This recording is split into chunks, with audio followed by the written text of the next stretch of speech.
Bhakti Vikasa Swami Jai Jai Shri Radha Gokula Jai Jai Lakshman Kumar Jai Samrita Bhakti Jai Gaura Premanand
मृत्योश्चन्दानुवर्तिनः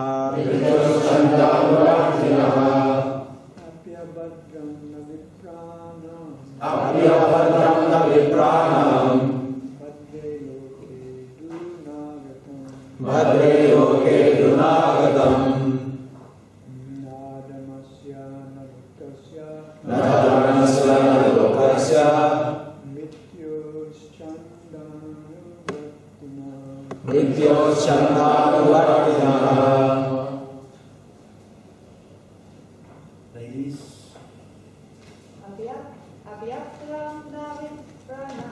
Abhyabhadram na vipranam. Bhadre loke dunagatam. Nadharmasya nalokasya. Mrityo chandhanuvartinaha. Abhyabhadram na vipranam. Bhadre loke dunagatam. Nadharmasya nalokasya. Mrityo chandhanuvartinaha.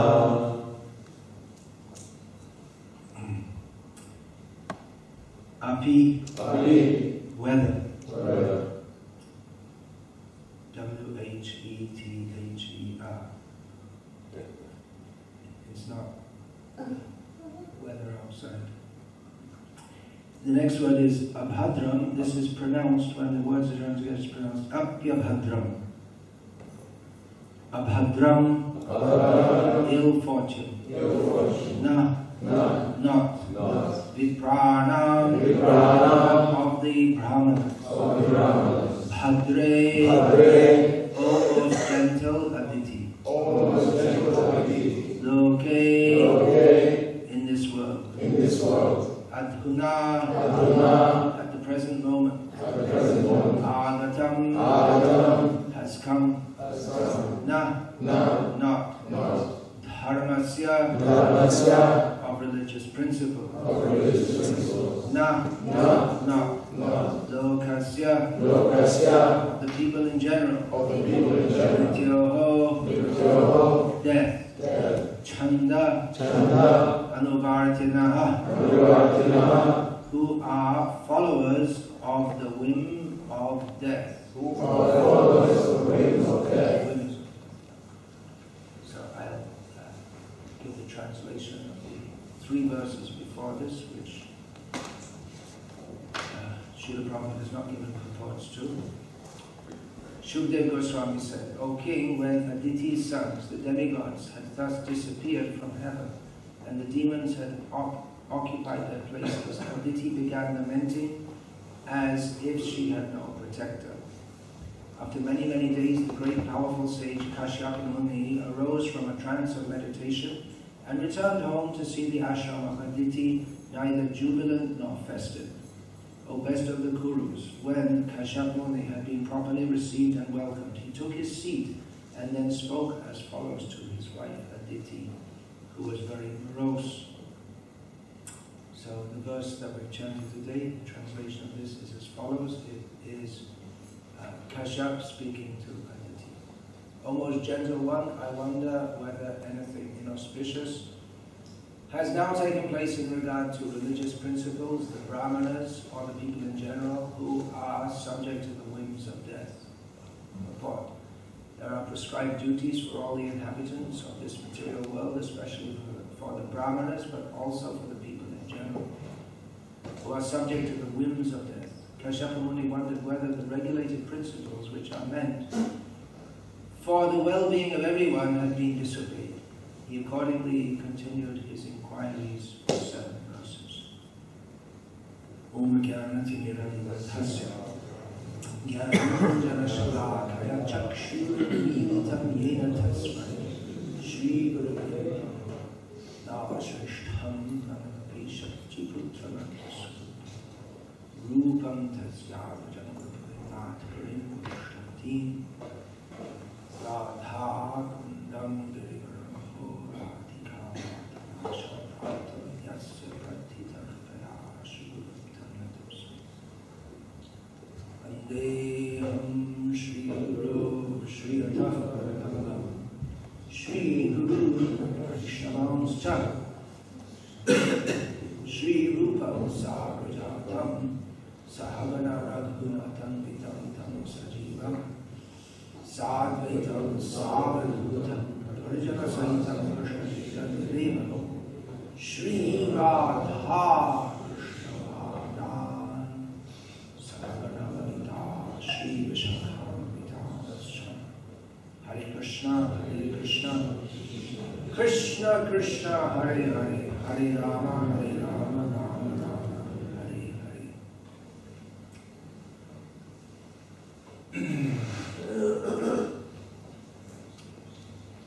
Although in this verse, Kashyapa Muni mentions several principles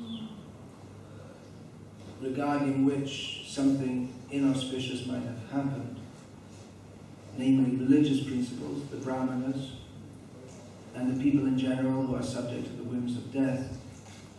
In his purport, Srila Prabhupada has specifically commented on the point of the prescribed duties, which Srila Prabhupada comments are meant for the well-being of everyone.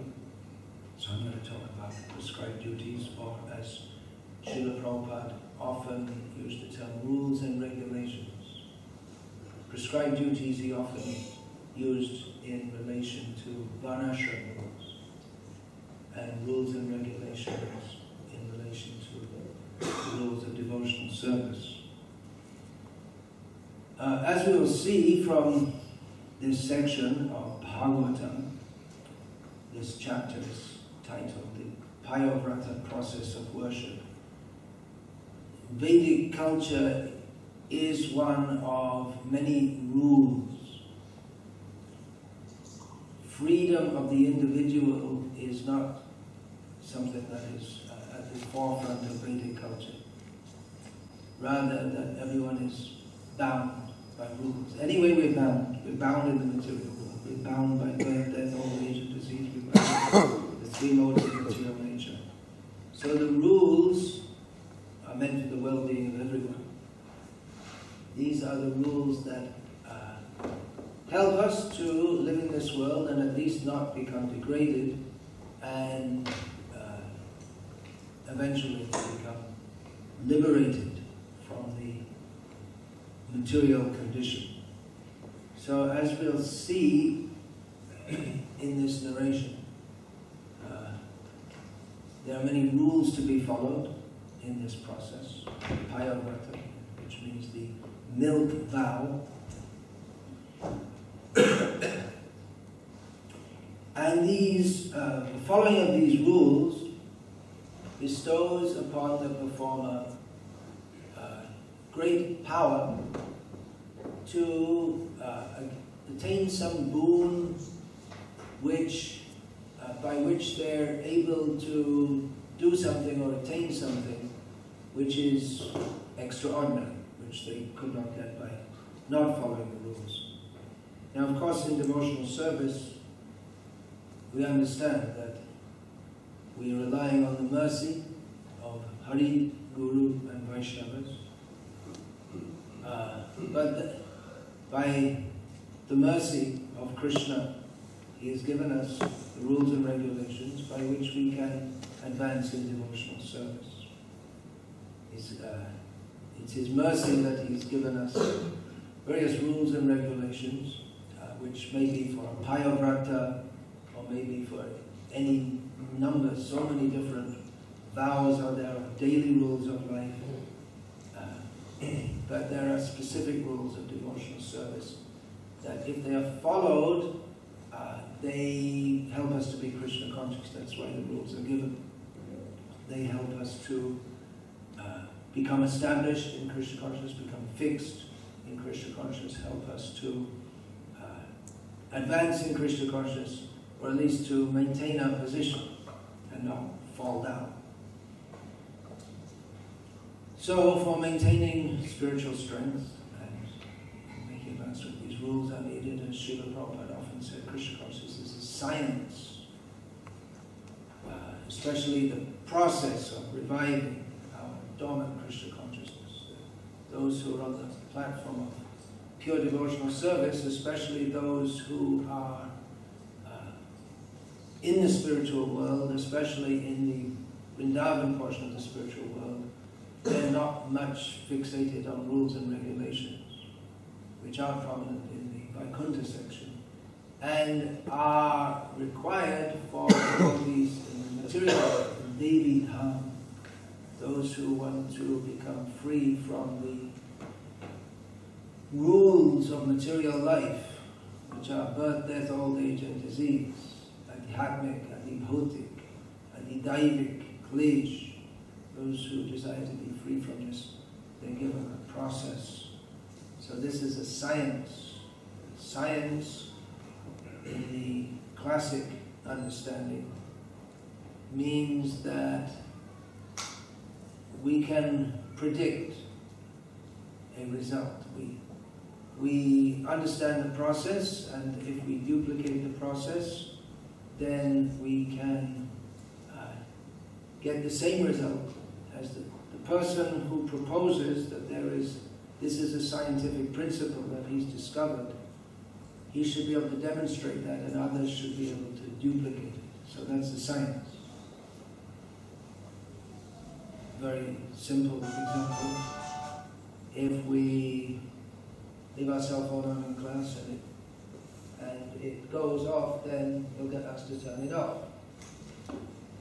Kindly turn off your cell phone if it's still on. The example I was going to give is that if we react, or if we mix an acid with an alkali, then there'll be a reaction, and a salt and water will be formed. Very basic chemistry. That's about all I can remember of those years and years of chemistry classes. Makes me sound scientific. So it's predictable. So if one follows the rules and regulations of devotional service, it is predictable that one will become advanced in Krishna consciousness. Of course, the rules and regulations are not only about procedures. There are procedures such as rising early, chanting the holy names of the Lord a prescribed number of times. But as Srila Prabhupada noted, advancement, or he informed us, advancement in Krishna consciousness depends on the attitude of the performer. So if our attitude is full of desire to be Krishna conscious, then we'll advance more quickly than those who don't, whose desires are mixed. Or if we're offensive, then even if we follow the process, if we make offenses, then our advancement will be impaired. Or if we're very offensive, then we may fall away from devotional service altogether. So it's a more subtle science than mixing chemicals. Nevertheless, it's a science, and there are various procedures which are given to us, such as chanting the holy names, hearing the Bhagavatam, associating with devotees, all these processes, rising early. So these procedures, they bring us into contact with Krishna. All the, as Srila Prabhupada noted in one place, that all the rules and regulations, they are based around hearing and chanting about Krishna. And of course also serving Krishna in various ways. Many of the rules are connected with deity worship. So, by coming in contact with Krishna, we become Krishna conscious. That's the point. To become conscious of Krishna. In material condition, we're not conscious of Krishna, not directly conscious of Krishna. In one sense, we cannot but be conscious of Krishna, because everything is Krishna in one sense. Everything is, in this world is an expansion of Krishna's energy. But we're not conscious that it is Krishna. Just like an ant may be crawling on our body. That doesn't happen very much probably in this country, but in India and other tropical countries, it's quite common that you'll feel something crawling around, and you look and see there's a little ant there. So the ant is on the body of a human, so he's quite conscious, he's aware that he's crawling, and he's conscious of the surface that he's crawling on, but he's not conscious that it is a human being. And it would be very difficult to inform him what a human being is, because the human is of such a different category to the ant, and his sensory perception and intelligence is very limited. So in the same way, we cannot be separate from Krishna, but at the same time, unless we are imbued with the extraordinary mercy of Krishna, we're not Krishna conscious. We're not conscious that Krishna is everywhere. Krishna is outside and inside.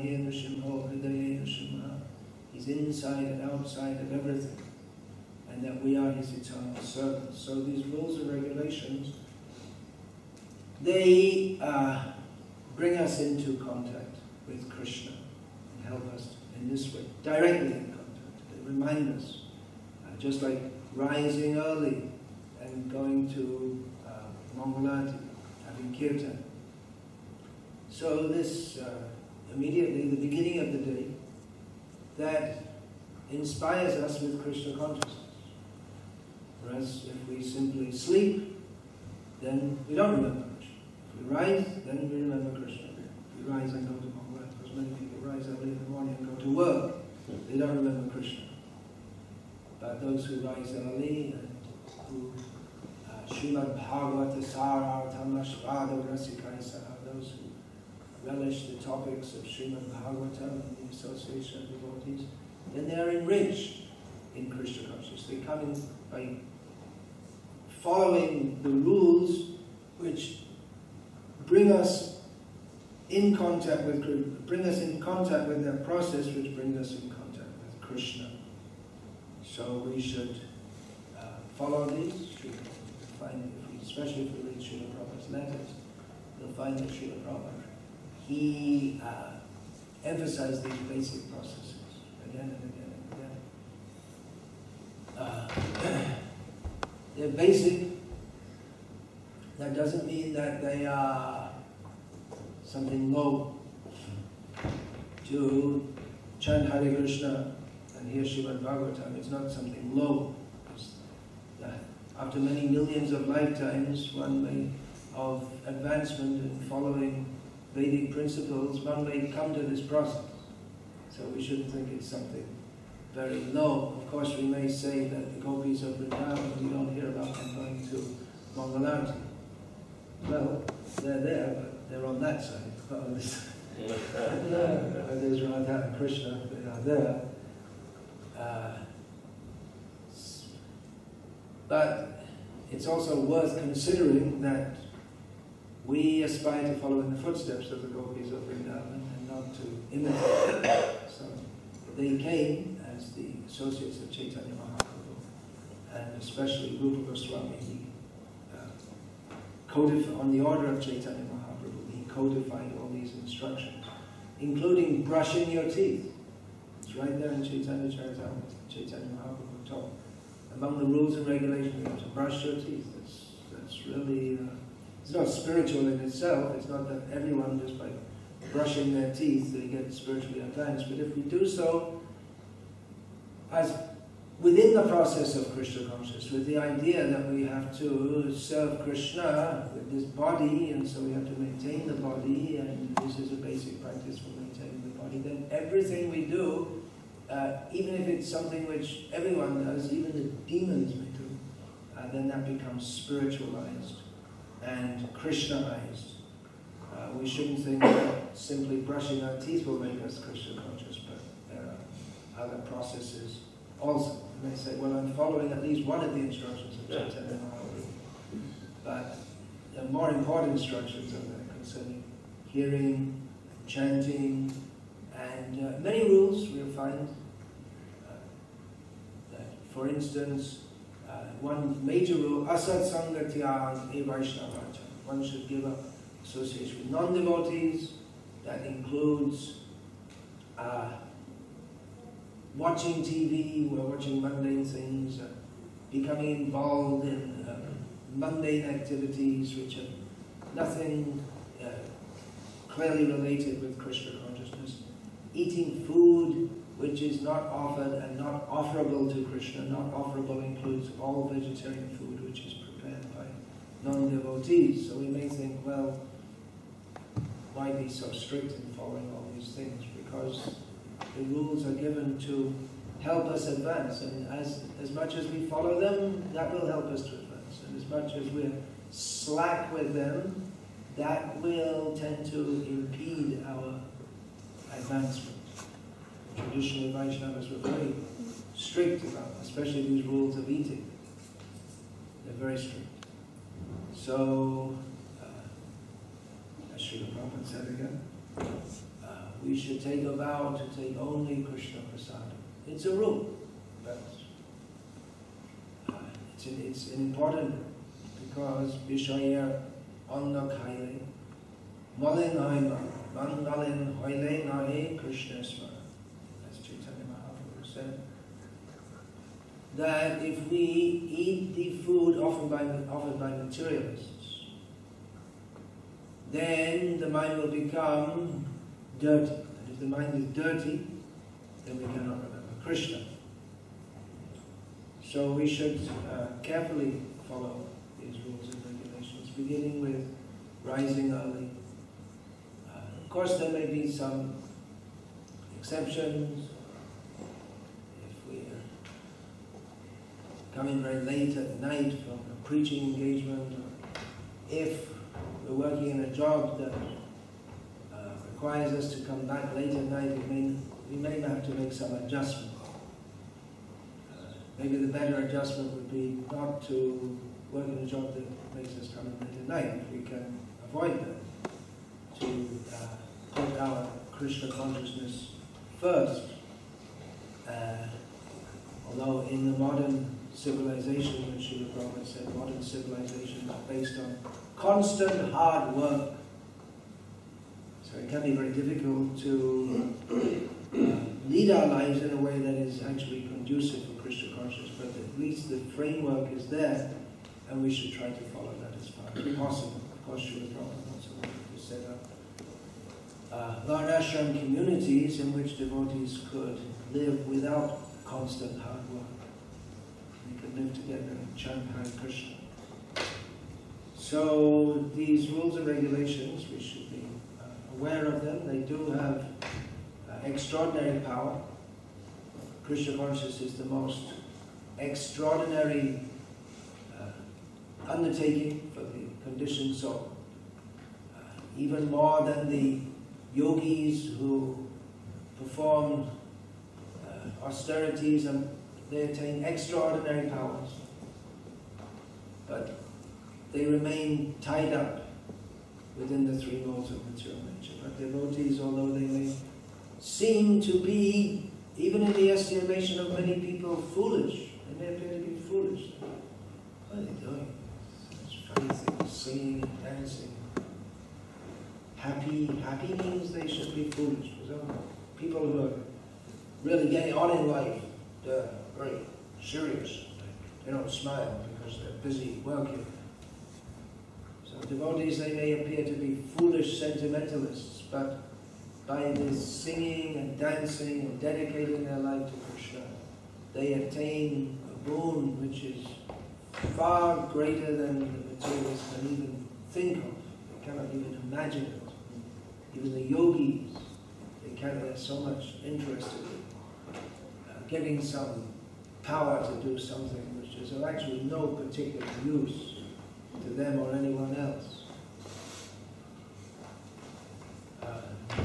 They do not have faith in the process of Krishna consciousness. So it's a great boon for which most people, especially in this age, are completely unqualified. We can remember that also.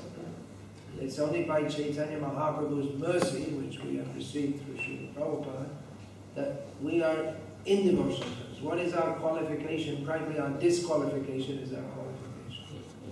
Patita pavana hetu tava avata.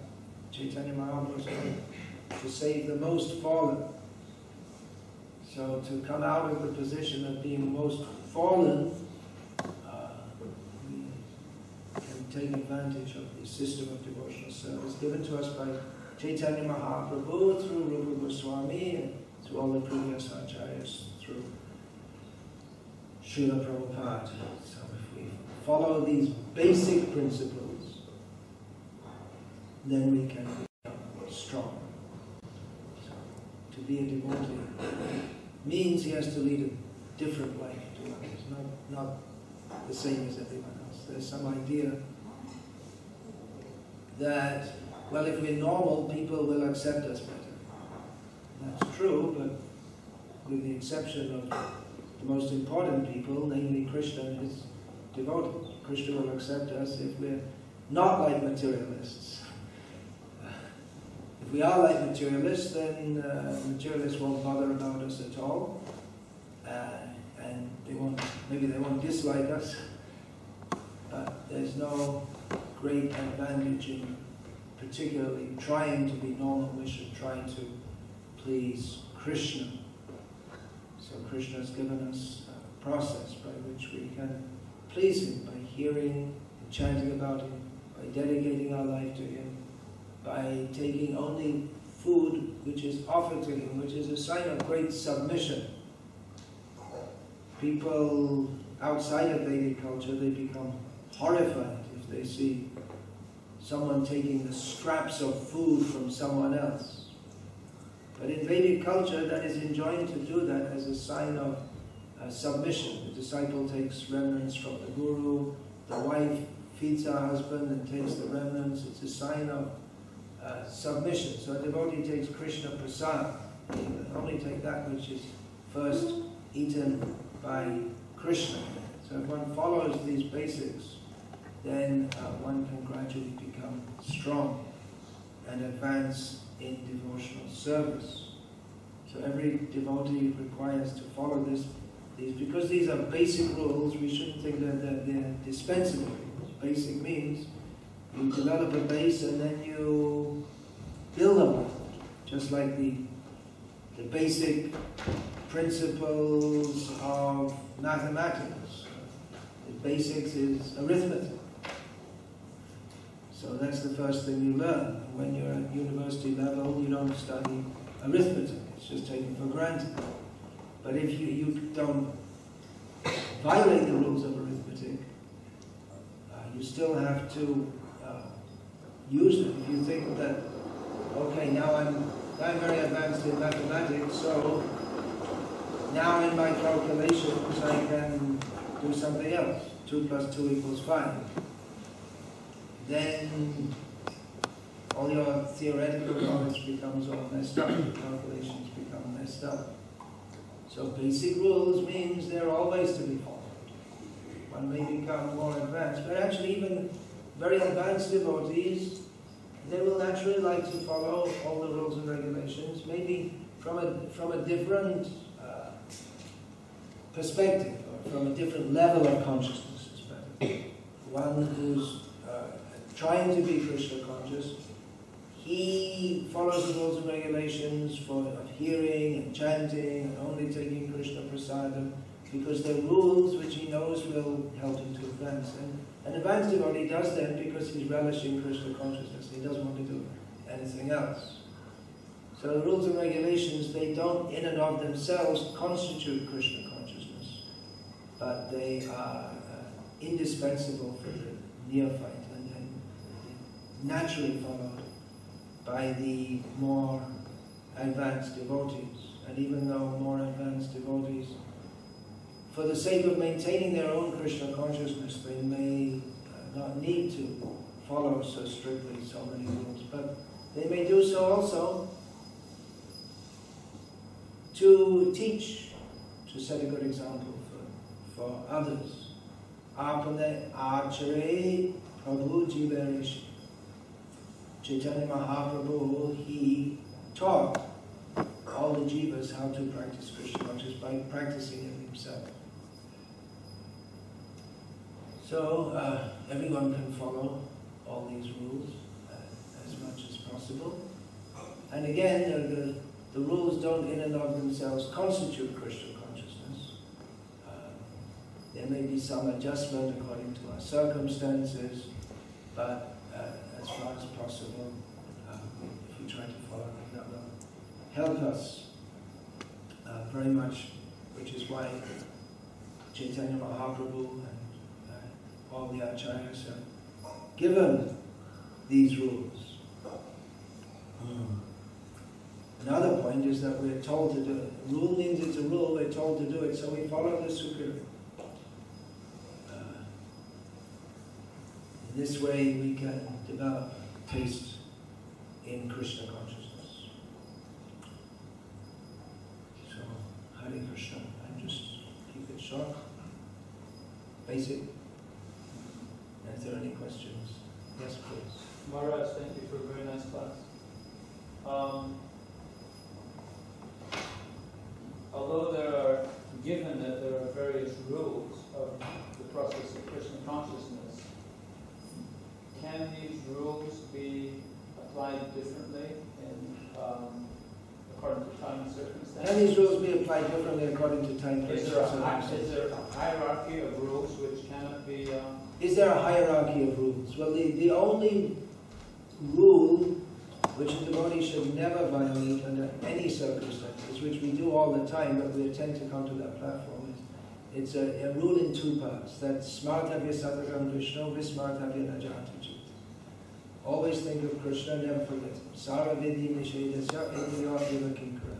All the other rules are servants of this rule. So if you always think of Krishna, then you don't have to follow any other rule. And an example of that is Bhakshidas Babaji. He did follow some of his own rules, but he's not someone to be imitated. But he always thought of Krishna. But all the rules are meant to serve this rule, to help us come to this. So other rules, how many rounds should you chant? Well, Srila Prabhupada gave us minimum 16. We don't find any description of the gopis in Vrindavan, how many rounds they chant. They chant any rounds? I never heard of them chanting any rounds. So on that platform, on that plane, chanting of rounds may not be there. Although when they come to this plane in the pastimes of Chaitanya Mahaprabhu, they do chant. Eating meat. Well, there is an example, there was an instance when Harikesh Maharaj wanted to, he didn't want to go, that was the point.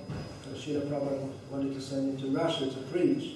He didn't want to go, so he had so many excuses, and his final excuse was, there's nothing to eat there except meat. And then Srila Prabhupada said, well, eat meat and don't, if you have to, but preach, go there and preach. Although Srila Prabhupada himself said that I'd rather die than eat meat. So theoretically, any rule could be broken, but that doesn't mean that we look for opportunities to, let's see, there's this rule, let's see how I can get away with breaking it and still be Krishna conscious. That shouldn't be our opportunity. Application according to time, place and circumstance, that may be there. But still, the rule is there, which means it's the principle, not that it's something to be, that we deliberately try to adjust. We try to follow it as far as possible, and some adjustment may be there. Thank you. What is the difference between Bhadra and Abhadra when the devotee is engaged in spiritual activity? What is the difference between Bhadra and Abhadra when a devotee is engaged in spiritual activity? Bhadra, Srila Prabhupada has translated this here as a form of a dress that Kashyapa used for his wife. Bhadra means gentle, gentle, almost gentle, gentle, cultured, well-behaved.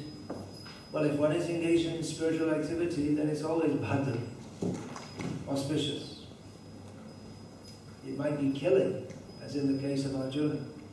He had to kill for Krishna. That's not applicable to us. He was thinking killing was Abhadra, but it was auspicious because it was ordered by Krishna. So there's no question of inauspiciousness in serving Krishna.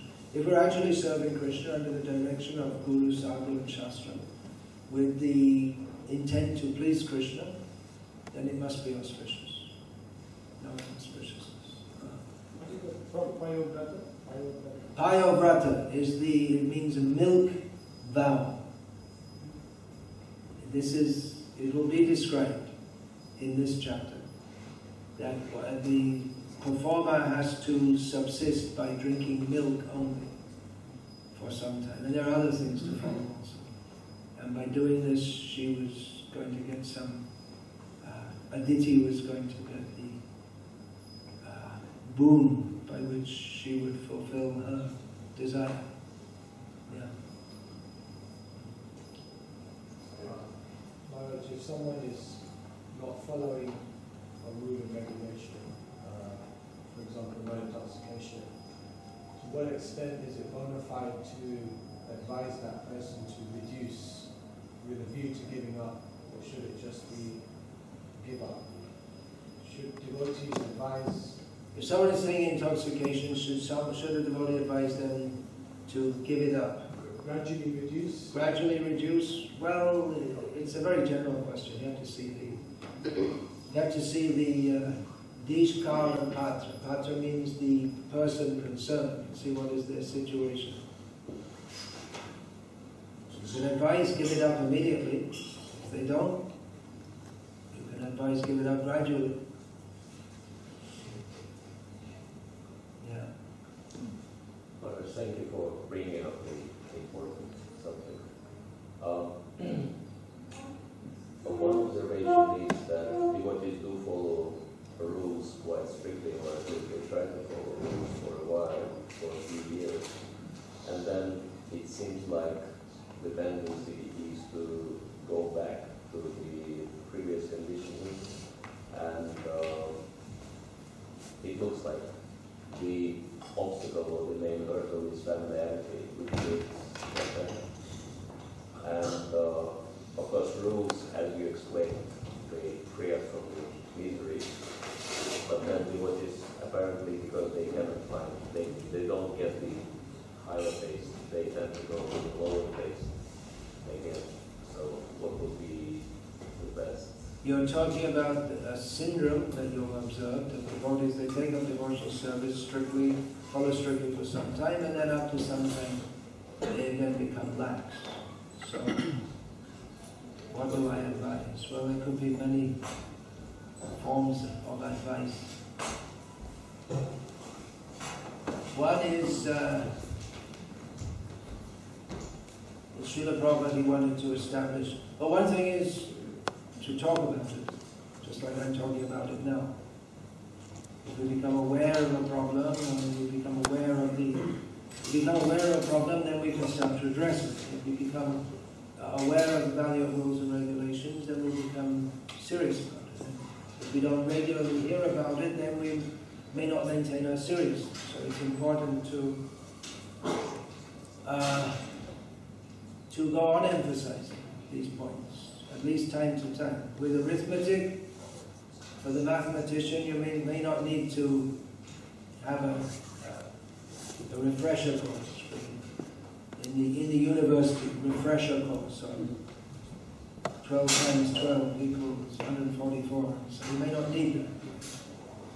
But for devotees, from time to time we need refresher courses. What is the importance? To remind us what is the importance of these rules.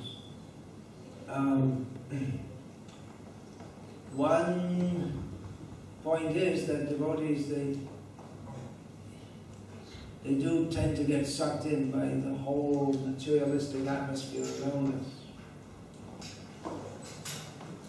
So if we have these communities where everyone lives together, then that makes community strength in numbers. Sangha Shakti Kalo Yuge. In Kali Yuga, strength comes from association. So that should help. There's something like a community around the manor, although it's voluntary participation. And a lot of responsibility lies on those who are seen as leaders. If they set a good example, then others will be more inspired inspired to follow. If they don't, then others may think, well, the advanced devotees don't do it, so why should I do it? You can be advanced without following all these things. So, Maharaj, rest assured, they're all in class today. they're all in class today, all the leaders. Well, I was speaking generically. I wasn't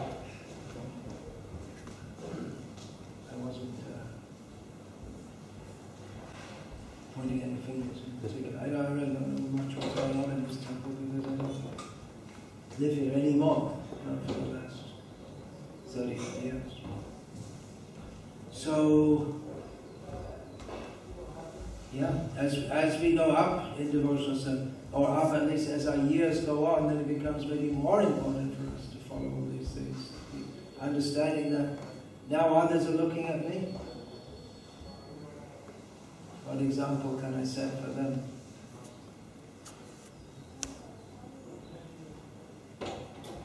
Yeah? Anything else? Yeah. There's certain devotees, they want to be leader. They good as well to be leader. They want to be there, but they don't follow. What should we go on? Oh, now we're branching out into other questions. People have a propensity as leader, but they're not much inclined to follow the process of devotional service. Well, in a spiritual society, a leader should be a spiritual leader. People may have skills in management and this and that. So that can be engaged, but that always has to be guided ultimately by, or from the spiritual platform. So the Vedic system is, Varnashram system is, that persons who are good in administration and leadership, called one quality of a kshatriya, an inborn quality is Ishvara Bhav, it is the mood of being a controller. So the kshatriyas, they should be guided by brahmanas. So people have good skills and leadership, which they want to engage in Krishna service. Then, they may be engaged under the leadership of, under the guidance of persons who are very spiritually strong. This is a general answer.